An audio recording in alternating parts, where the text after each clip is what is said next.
Belə bir söz var. Problemi onun sahibinə həvalə et. Çox tez-tez rast gəlirəm mən bu sözə. Bunu necə anlamaq lazımdır? Bir mənalı anlaya bilmərik. Biraz bunu açmaq lazımdır. Nə deməkdir? Əvvəla biz dəqiqləşdirməliyik ki, biz problem nəyə deyirik? Problem çünki biraz geniş anlayışdır və bizim adətən problem adlandırdığımız şeylər əslində heç də problem deyil. Ona görə də biz bunu əvvəlcə dəqiqləşdirməliyik ki, söhbət hansı problemdən gedir. Əgər söhbət bizim bilavasitə özümüzün yaratdığımız problemlərdən gedirsə, onda bunu sahibinə həvalə et demək, özümüzə həvalə et deməkdir. Yəni biz əvvəlcə bu problemin kökünü düzəltməliyik ki, o problem ümumiyyətlə yaranmasın. Çünki dediyim kimi bizim 80% problem adlandırdığımız şeylər əslində yoxdur. Yəni bunlar illüziyadır. Bunlar bizim psixoloji qorxularımızdan və dərk olunmamış ağrılarımızdan qaynaqlanan şeylərdir.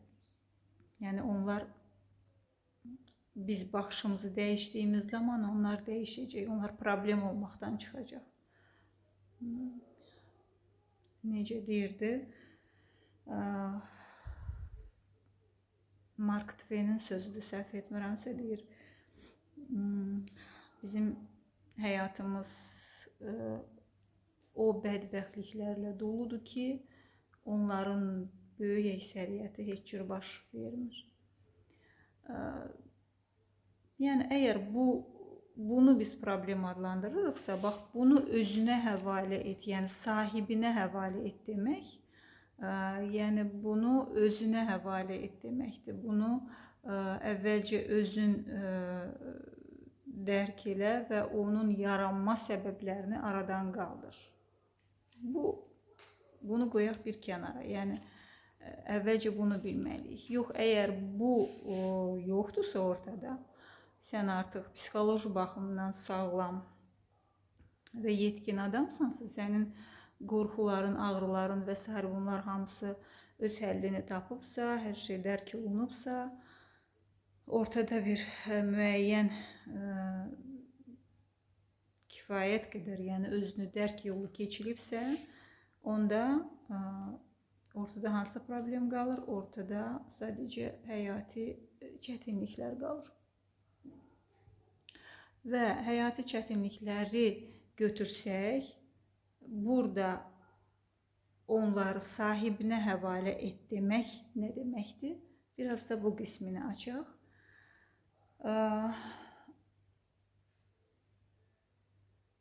Bu söz mənə görə o zaman deyilib ki, o zaman üçün nəzərdə tutulub ki, çünki hər bir söz, məsələn, atalar sözləri, bütün bu hikmətli sözlər və s. bunların konkret yaranma və doğulma məqamları var. Hansı məqam üçün nəzərdə tutulur? Biz hansısa bir sözü götürüb mücərrəd anlamda, yəni hər şeyə aid eləyə bilmərik və kontekst xaricinə çıxara bilmərik daha doğrusu. Hər bir sözü öz kontekstində anlamaq və izah eləmək lazımdır. Bax, həyati çətinliklər olanda burada yetkin, bayaq dediyimiz o psixoloji yetkin, sağlam adam öz üzərinə düşən şeyləri eləyir. Sadəcə olaraq durur ayağa, imkanlar nəyə əl verirsə, onları eləyir. Bax, o yerdə qalan, əldən gəlməyən hissə ki var, bax, orada deyilib bu söz. O məqam üçün deyilib bu söz ki, problemi öz sahibinə həvalə et. Sahibi kimdir? Problemin sahibi yaradandır, hər şeyi yaradan.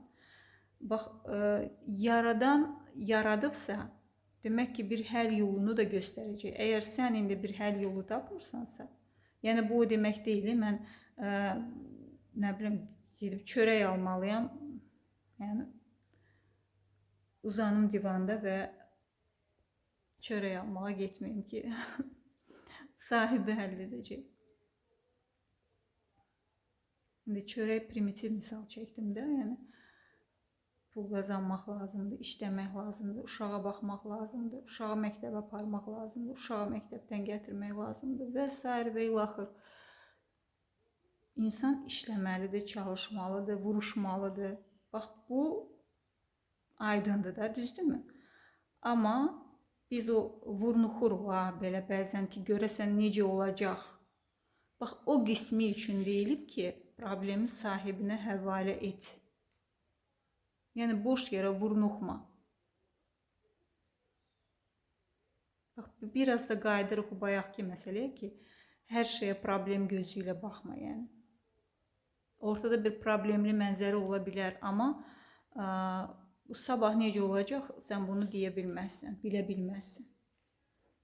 Heç də sənin gördüyün kimi qorxulu olmaya bilər və yaxud sən heç gözləmədiyin bir yerdən bir qapı açıla bilər və necə ki, çox vaxtda belə olur, əgər sən sakit olarsansa, əgər sən bax, o problemi öz sahibinə həvalə edərsənsə. Bax, problemi öz sahibinə həvalə et. Problemi öz sahibinin ixtiyarına burax demək bu deməkdir. İstənilən bir həyati çətinlik üçün sən əlindən gələn indi, bu an, bax, bu an əlindən gələn bir şey varsa onu edirsən. Bir dəqiqə sonrasını belə düşünmürsən, yəni. Bu an sənin əlində nəsə var mı edəcək? İstənilən bir situasiya yaranıb, ən adi məişət problemi yaranıb, kran xarab olub, nəsə edə bilirsənmi? Məsələn, durub gedib mağazadan kran ala bilirsənmi? Ustaya zəng vura bilirsənmi ki, usta gəl bunu düzəlt? Yəni, bunları eləyə bilirsənsə, bu an üçün sən bunu eləyirsən. Amma bunların xaricinə çıxan bir şey varsa, görürsən ki, nəsə bir qaldı kənarda, yəni bu an üçün edəcək bir şey yoxdur. Biz adətən orada nə edirik? Biz adətən orada stres keçiririk. Biz pisi fikirləşirik, uğursuzluğu fikirləşirik. Görəsən necə olacaq və bunu beynimizdə fırladırıq. Bax, o an üçün deyilib ki, problemi onun sahibinə həvalə et. Və bu qəbildən çoxlu sözlər deyilib.